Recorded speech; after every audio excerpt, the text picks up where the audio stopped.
మీ జీవితాల్లో ఏ విషయంలో నిరుత్సాహపడుతున్నారు? డబ్బుల విషయాల్లో కూడా మనం చాలాసార్లు కృంగిపోతూ ఉంటాం.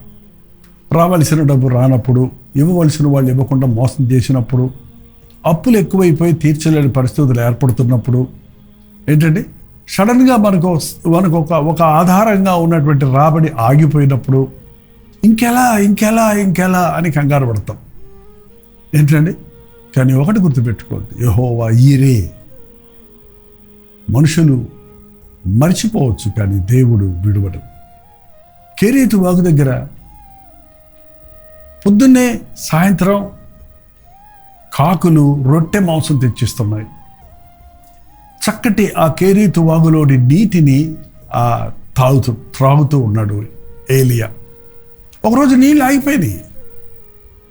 ఏంటి నీళ్ళు ఆగిపోయినాయి, అయ్యో నేను ఎట్టా బతకాలి అని బాధపడుతుంటే కాకులు రాలా. అయిపోయింది, నేను ఇక్కడ చచ్చిపోతాను అనుకోని డిప్రెషన్లోకి వెళ్ళిపోయి ఉంటాడండి. కానీ ఇంతలోకి దేవుడిని అడిగితే దేవుడి వాక్యం చెప్పింది, వేచెల్లు నీకు ఇంకొక ఏర్పాటు చేశాను.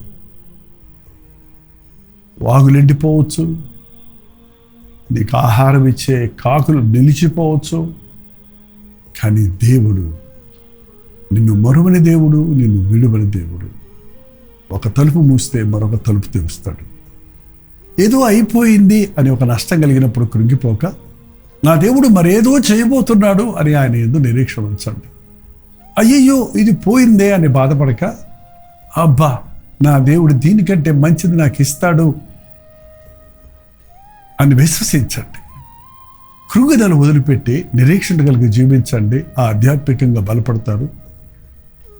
అపవాదికి చోటు ఇవ్వకుండా జయ జీవితాన్ని జీవించగలుగుతారు.